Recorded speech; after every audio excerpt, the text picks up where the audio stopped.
Hello everyone. Today I wanted to talk about two things: crystals, stones, and Jesus.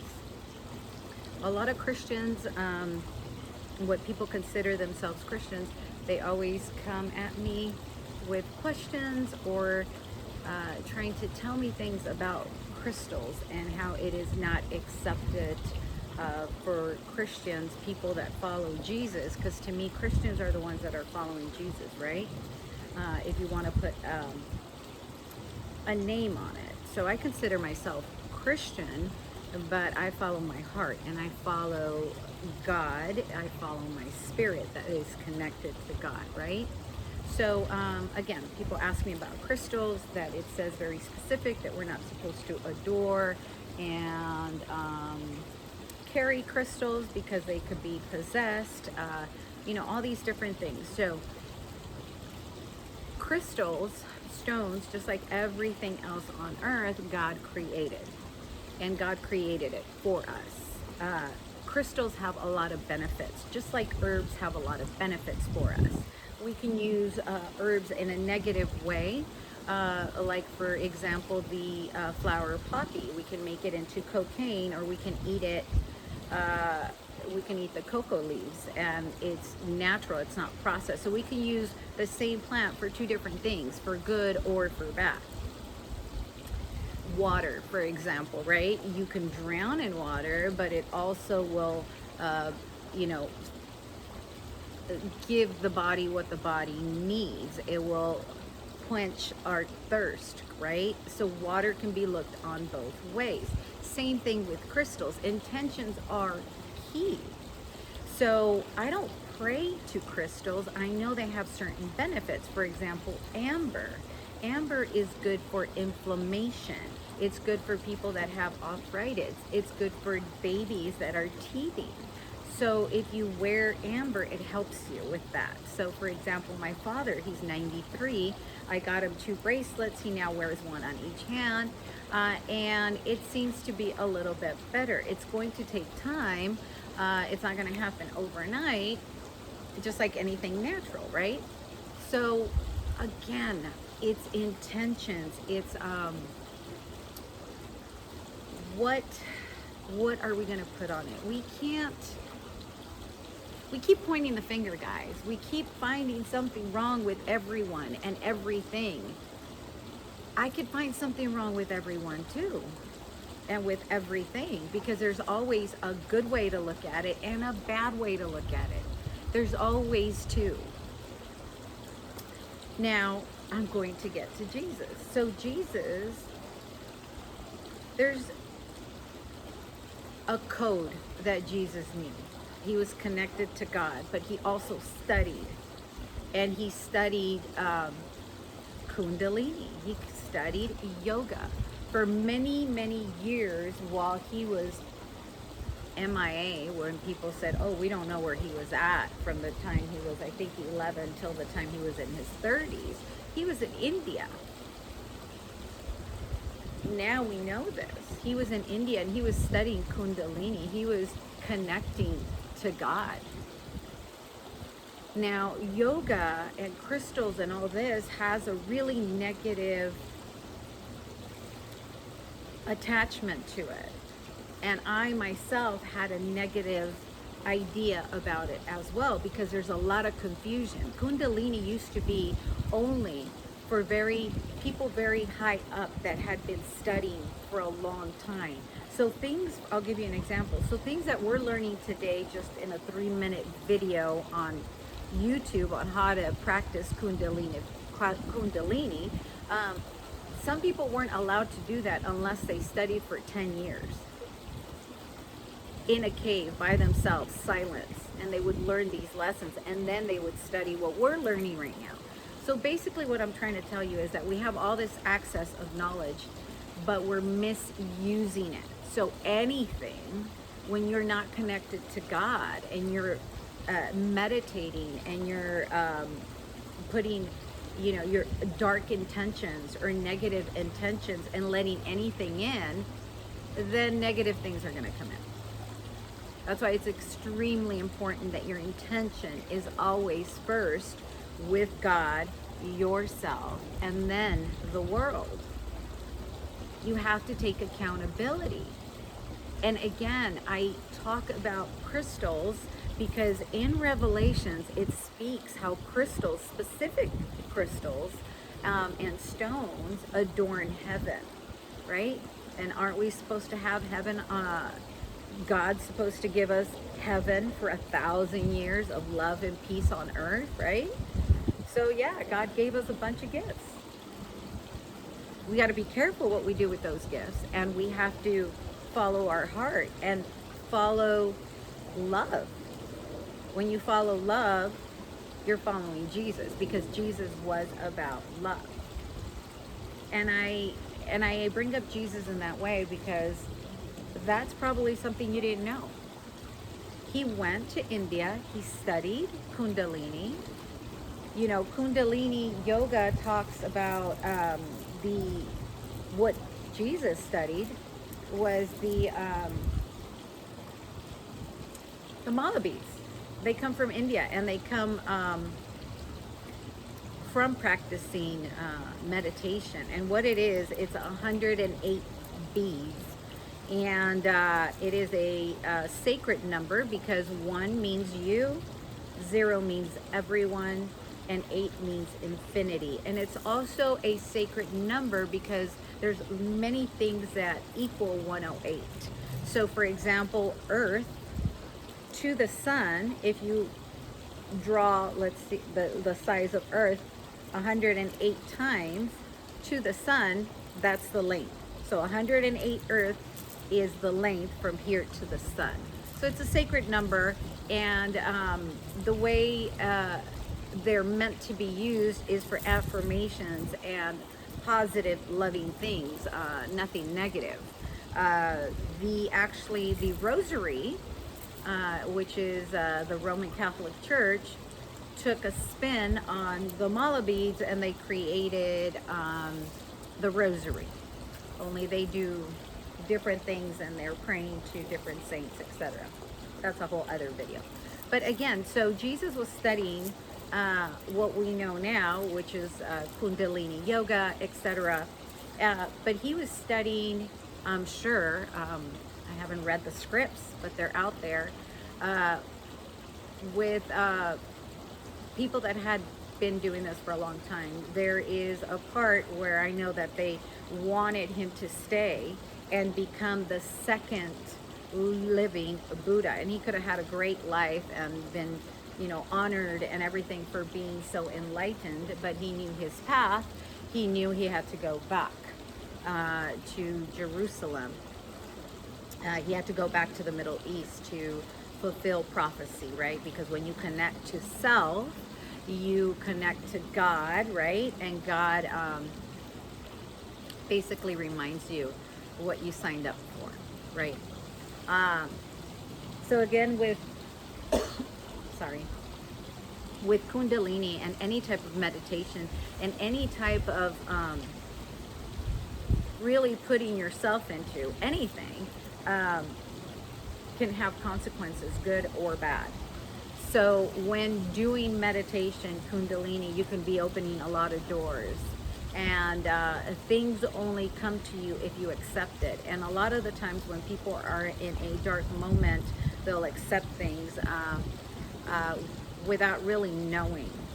So what I'm trying to say is that no matter what you do, first connect to God and connect to Jesus. A lot of people connect to ancestors and angels, etc. And they say, oh, angels come help me, or here, ancestors come help me. But you have to understand that our ancestors were human, and we all kind of went through life, and we fell and we got up, and we, you know, and learning and growing, right? So in other words, our ancestors were not perfect, and I don't want them to guide me. I want God to guide me. I guess if you want to call it a name, in pagan religion or pagan knowing, they always call on ancestors for help. So so whatever you call upon, they will help, and this is a real thing. Their spirits do come because you are allowing them, and some of them could be in a dark realm. You don't know where they're coming from and where they're at. So I myself connect to one ancestor and one ancestor alone, and that's the only one that we all should connect to, and that's Jesus. By blood, I am the lineage of one of the 12 tribes of Israel, which is the house of David. So I do have the blood of Christ. So he is my ancestor. And so if there's an ancestor I'm going to pray to, not pray to, but to guide me, would be him, because he did everything out of love, and his actions showed it. So we don't have to be connected by blood, but we could ask him to guide us, right? Because through Jesus, we will go through that very thin path. And a lot of people now on the opposite side, not Christians, but other people that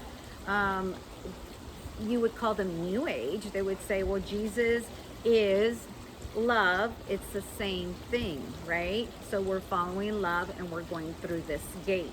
But we have to actually really look at it, that actions are what matters. So what we know is what Jesus did, right? 2,000 years ago. He literally was crucified, and he went and he took it for our sins, and for us never to sacrifice again with blood, right? And he came back, and multiple people saw him, not just a couple. Thousands of people saw him come back. He resurrected. He brought people back to life. He did all of these things, and it is true. It is all in the Bible and multiple other texts. He took actions. He did these things. And because he lived a pure life for his purpose, that he was able to do these things because God was working through him, right? He was the Son of God. So I follow him, and he's going to lead us into that 5 dimension, you want to call it, or where we all rise, you know, because there's different ways you can call it. Or, you know, in the Bible, we call it the rapture, right? And it's our spirit that's guiding us, right? So again, everything is intention. Everything could have 2 meanings, good and bad. It's just, where do you go? How are you guiding that? Which one? How are you looking at things, right? Are you looking at things in the light, or are you looking at things in the dark? You have to choose, and you have to have a balance, and you have to understand that we make ourselves accountable, and we accept things. We accept attachments. We accept to start doing dark work. You can get a crystal. You know, I have a bunch of different, you know, stones and crystals and stuff that they're for amazing things, right? And they all have different benefits, and I wear them.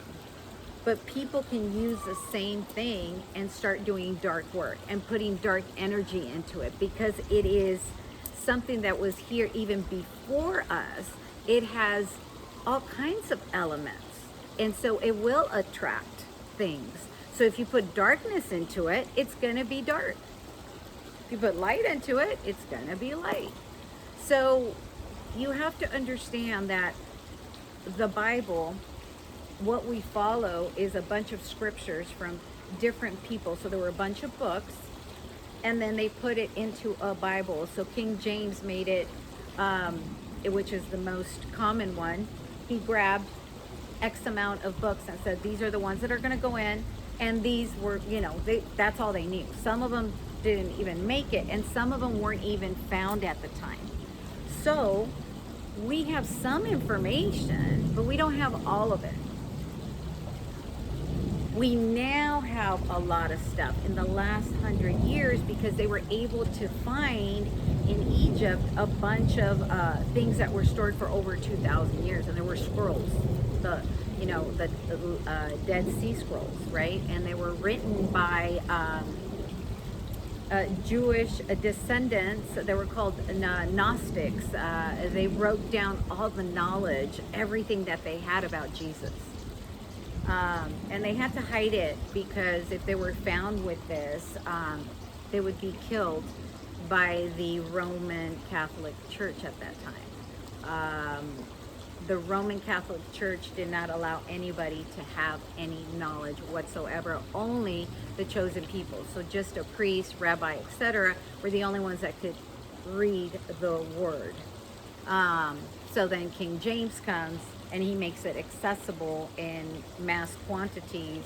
And it was still time of Inquisition. You couldn't have the Bible freely, but at least it was in one book. So we kind of forget that, you know, we have been in a sleep state, you know, so we have forgotten that we have so much at the tip of our hands, and we just don't want to look. We don't want to even find the truth, because the truth is very, very dark, but it has got us to this point, and now we're in the light. We're in the light because we're seeing all of this for what it is, and now we can do something about it. Now we could, now we know the truth. The truth is that leading with your heart and your Jesus, right? If you lead with Jesus, if he leads you, you lead with God, we're going to find the way. We're going to have the promise of 1,000 years of love and light. But it's not going to happen until we all rise up and we all let go of the weapons, let go of the hurt, let go of all the negativity, and start doing things from love. Because we all have to be in the same spot in order to rise. And you know, a lot of people at this point are like, well, God, well, there's so many people that are still just surviving that they can't even see things with love, right? They're in survival mode. They're so in this matrix that they forget who they are. They don't even know who they are. What are we going to do with them? If you lead with light, if you vibrate with love, if you connect to Jesus, which is the highest form, right? Because he's up there. He's guiding us, through us. We're connected. We have this energy, right? If we follow with him, we're going to rise. And when we do that connection, we're vibrating at, let's say 500, because it's measured. So a positive could be your positive intention can vibrate to 500, where if someone's in a negative, they vibrate very, very low. So one good vibration, one good intention could help 500 people. We are measured just like the earth. I've said this before, you can Google this, but we are being measured as a whole. Earth is being measured. We actually have generators around the world that are calculating or measuring the energy around the earth.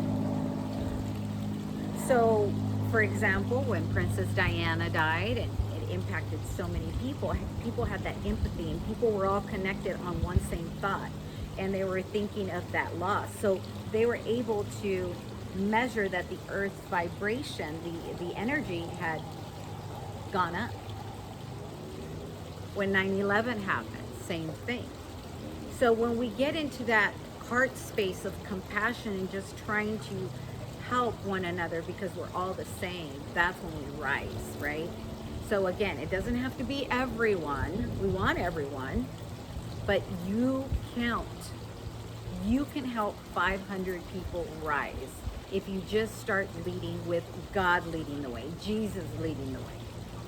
And that's with waking up, taking accountability of your shell, because it's just a shell. If God doesn't live there, it's a shell. It becomes a temple when you honor it. because God lives within.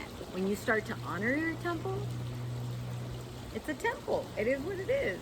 When it's a shell and you're just getting up in the morning and you have to go to work and you're like in this, not even taking accountability who you are, you start leading with the head, not the heart.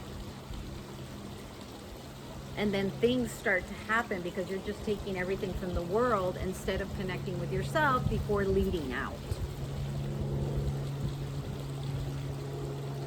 So intention is key, guys. I know we touched on a lot of subjects, but we have to understand all these things, that it's, again, accountability for your intentions. So crystals aren't bad. It's what intention you put into it. If you put a negative intention, then that's bad. So I hope this cleared a lot of stuff. Again, you can go into Revelations. I believe it's Revelations 22, where it speaks on the heaven being adorned with all these crystals. So I always say, if it's good for my Father, our Father, then it's good enough for me. And I appreciate all the gifts that God has given us. He made everything with this beautiful earth. He made all of it. And I thank God and I thank Jesus for everything. So sending you guys a lot of love and light. And I hope this answered a lot of questions. Bye-bye, guys.